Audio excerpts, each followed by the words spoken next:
మిగిలిన ఇండస్ట్రీలతో పోల్చితే టాలీవుడ్ లో టాప్ స్టార్ హీరోలు ఎక్కువ మంది.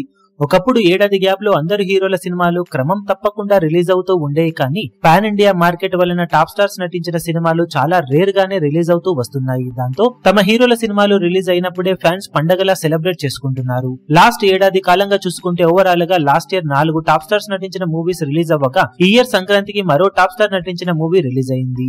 ఏడాది గ్యాప్ లో వచ్చిన అన్ని సినిమాలను చూసుకుంటే రిలీజ్ అయిన రోజు ఓ పండగల ఫ్యాన్స్ హంగామా, థియేటర్స్ లో ఫుల్ సెలబ్రేషన్స్ లాంటివి అందరికీ జరిగినప్పటికీ కూడా ఎన్టీఆర్ నటించిన దేవర సినిమా టైంలో యుఫోరియా మాత్రం మరో లెవెల్ అనే చెప్పాలి. ఆల్మోస్ట్ 6 ఏళ్ల తర్వాత ఎన్టీఆర్ నుండి వచ్చిన సోలో మూవీ అవ్వడంతో ఫ్యాన్స్ ఓ రేంజ్ లో సినిమాను సెలబ్రేట్ చేసుకున్నారు.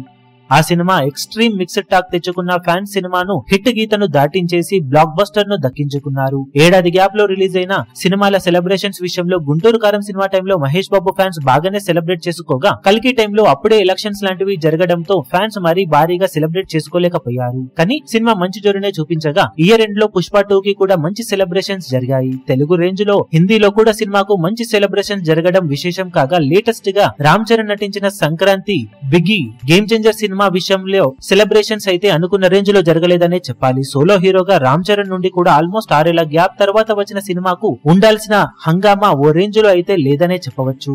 దాంతో లాస్ట్ ఏడాది గ్యాప్ లో చూసుకుంటే రీసెంట్ టైమ్ లో ఫ్యాన్స్ ఒక సినిమాను ఓ రేంజ్ లో సెలబ్రేట్ చేసుకునే విషయంలో దేవర సినిమా టాప్ లో నిలవగా, సేమ్ అదే 6 ఏళ్ల గ్యాప్ లో వచ్చిన హీరో సినిమాకు సెలబ్రేషన్స్ పరంగా వీక్ సెలబ్రేషన్స్ మాత్రం Ram Charan game changer cinema విషయంలోనే జరిగాయి.